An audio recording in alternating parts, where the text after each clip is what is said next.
ओम शांति। आज 24 जून मातेश्वरी जी का पुण्य स्मृति दिवस है। आज जगदम्बा माँ के स्मृति दिवस पर सुनाने के लिए उनके द्वारा उच्चारे हुए महावाक्य हैं। आज मम्मा के अनमोल मधुर महावाक्यों में से मुख्य सार में कहा, पहले तो मम्मा ने ड्रामा का नियम स्पष्ट किया कि इस सृष्टि मनुष्य की वृद्धि किस तरह से होती है। फिर वह टाइम भी आता है जब यह कम होती है। ऐसे नहीं कि बढ़ती है और बढ़ती ही जाती है, नहीं, कम भी होती है। मम्मा कहे तो सृष्टि में हर चीज़ का नियम है, अपने शरीर का भी नियम है।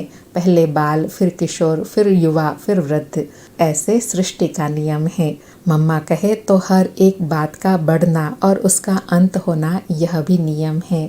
दूसरा, मम्मा ने परमात्मा के कर्तव्य के लिए कहा कि जैसे धर्म पिताएं अपना काम अपने समय पर आकर करते हैं, वैसे शिव बाबा भी अपने समय पर आते हैं। बाबा कहते हैं, मेरा कर्तव्य विशाल है, मेरा कर्तव्य महान है और सबसे निराला है।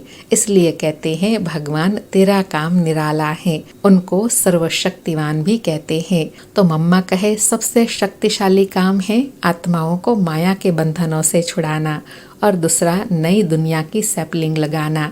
मम्मा कहे वर्ल्ड में एक धर्म, एक राज्य स्थापन होगा, तत्व आदि सब चेंज होंगे। इसलिए ही शिव बाबा को हेवनली गॉड फादर कहते हैं। और तीसरा, गॉड इज ट्रुथ का भावार्थ बताया कि गॉड ही आकर के सभी बातों की सच्चाई बताते हैं। भगवान में सच्चाई है तब तो उनको नॉलेजफुल कहते हैं। Ocean of knowledge, ocean of bliss. मम्मा कहे इसलिए कहते हैं ना, ईश्वर सब जानते हैं, तो जरूर कुछ विशेष जानने की बात है ना। वह कौन सी जानकारी है? यह बच्चे अभी जानते हैं, जिनमें सृष्टि के आदि मध्य अंत का ज्ञान है। जो सत्य है वह आकर बताते हैं। और चौथी बात स्पष्ट किया कि कुछ भी होता है तो मनुष्य कहते हैं, हे भगवान अब तू यह कर, खैर कर, रहम कर, मेरा दुख दूर कर। तो हम उनसे मांगनी करते हैं।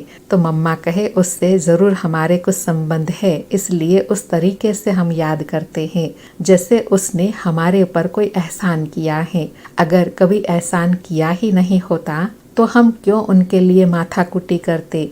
मम्मा कहे जैसे जब कोई मुसीबत के समय मदद करता है तो दिल में आता है कि इसने बड़ी मुसीबत के समय मुझे हेल्प की थी। ऐसे मनुष्य भगवान को भी मुसीबत के समय याद करते हैं, क्योंकि जानते हैं कि इनसे निकालने वाला भी वही है।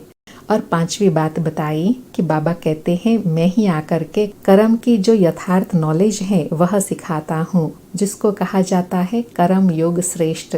इसमें कर्म को, घर गृहस्थ को छोड़ने की बात नहीं है, सिर्फ अपने कर्मों को पवित्र कैसे बनाओ उसकी नॉलेज बाप आकर बतलाते हैं। और छठी बात धारणा के लिए कहा कि बाबा कहते हैं, मैं इस छोटे से संगम युग में तुम्हारे देश, इस कॉर्पोरियल साकारी दुनिया में तुम्हारे लिए ही आया हूँ। तो कम से कम जितना टाइम है उतना टाइम तो कुछ हमारा ख्याल करो। बाबा के बने हो तो कम से कम इतना टाइम तो शुद्ध रहो, फिर तो तुम्हारी ऐसी प्रारब्ध बन जाएंगी जो तुम्हें उस दुनिया में मेहनत नहीं करनी पड़ेंगी। मम्मा कहे मर मिट कर भी पवित्र बनने की प्रतिज्ञा करो, अपनी दृढ़ता रखो। और साथ में कहा कि तुम अपना फालतू समय गंवाते हो, इन फालतू के झंझटों से ही तुम दुखी हुए हो। इन झंझटों से ही बाप आकर छुड़ाते हैं, वही बाप आकर बतलाते हैं, वह भी बाप ही आकर बतलाते हैं। और सातवीं बात धर्मराज के रूप में बताई कि अभी अगर तुम मुझे सीधी अंगुली नहीं देते हो, हाथ नहीं देते हो, तो फिर मैं ऐसे नाक पकड़ करके ले चलूँगा, अर्थात चाहे न चाहे मैं ले चलूँगा। नाक पकड़ेगा तो फिर दम घुटेगा, फिर दुख होगा, सजाएं खानी पड़ेंगी ना। इसलिए बाबा कहते हैं, अभी हाथ में हाथ देकर सीधे चलने का टाइम आ गया है। अगर सीधी तरह से नहीं चलेंगे तो मेरा हाथ तुम्हारा नाक भी तो आएगा, फिर देख लेना। गफलत की तो खैर नहीं। और आठवीं बात में वर्तमान समय अनुसार सेफ रहने की विधि बताई कि अभी यह जो समय चल रहा है इसे पहचानो, ज़रा आंखें खोलो, बुद्धि खोलो और समय का पूरा फायदा लो। अपनी तकदीर जगाओ। कहते भी हैं, जैसा संग वैसा रंग होता है। इसलिए अभी बाबा कहते हैं, hear no evil, see no evil, talk no evil. बाप कहते हैं अच्छी तरह से कवच पहन कर रखो, कवच होगा तो माया की गोली लगेंगी नहीं। योग का ही कवच है, ज्ञान की तलवार है। इन सभी अस्त्र शस्त्रों को अपने पास अच्छी तरह से संभाल कर रखो। यह सब बातें ध्यान में रख करके अपने आप को सेफ रखना है। और लास्ट 9वीं बात में मम्मा से कोई ने पूछा कि चलते फिरते योग की ऊंची अवस्था कैसे रहे, तो उसके लिए मम्मा ने कहा कि वास्तव में अपनी यह लाइफ नेचुरल योग की होनी चाहिए, क्योंकि योग है निश्चय। तो हर दम निश्चय को कायम रखना, प्रैक्टिकल वह स्वरूप बन जाना है।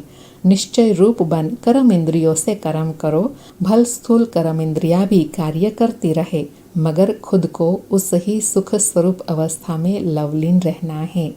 मम्मा कहे आपका चेहरा सदा सुख स्वरूप रमणीक दिखाई दे, ईश्वरीय आनंद में आंतरिक मगन अवस्था में रहो, तो फिर कोई भी अशुद्ध संकल्प विकल्प की उत्पत्ति नहीं होगी। यह मीठी सुंदर अवस्था है जो समय पर मदद करती है।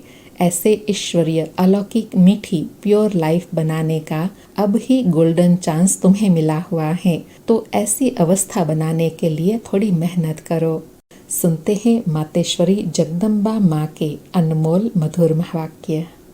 आज का वरदान है, बाप दादा के साथ द्वारा माया को दूर से ही मूर्छित करने वाले माया जीत जगत जीत भव। बाप दादा के साथ द्वारा माया को दूर से ही मूर्छित करने वाले माया जीत जगत जीत भव।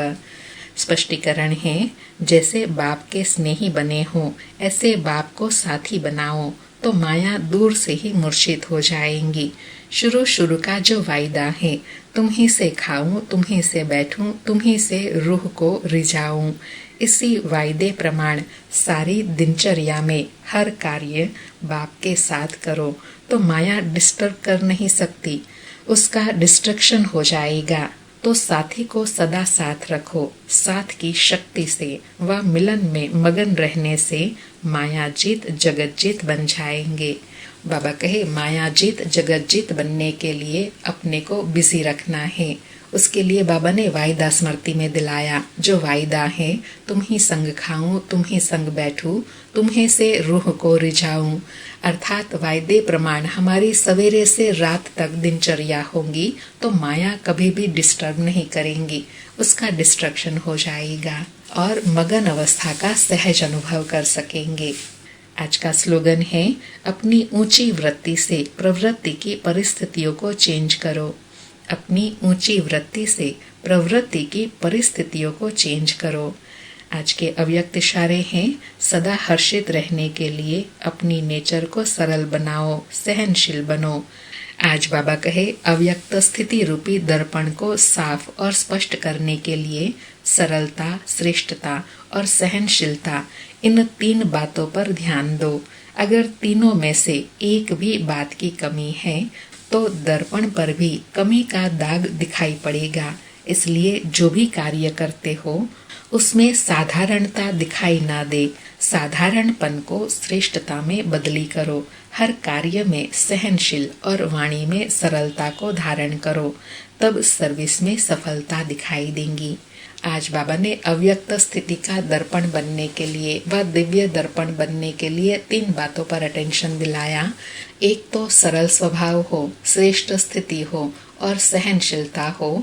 जब इन तीनों बातों पर अटेंशन होगा तो दिव्य दर्पण एकदम स्पष्ट नजर आएगा। अच्छा, ओम शांति। फिर से प्यारी मम्मा को शुक्रिया मम्मा, शुक्रिया बाप दादा।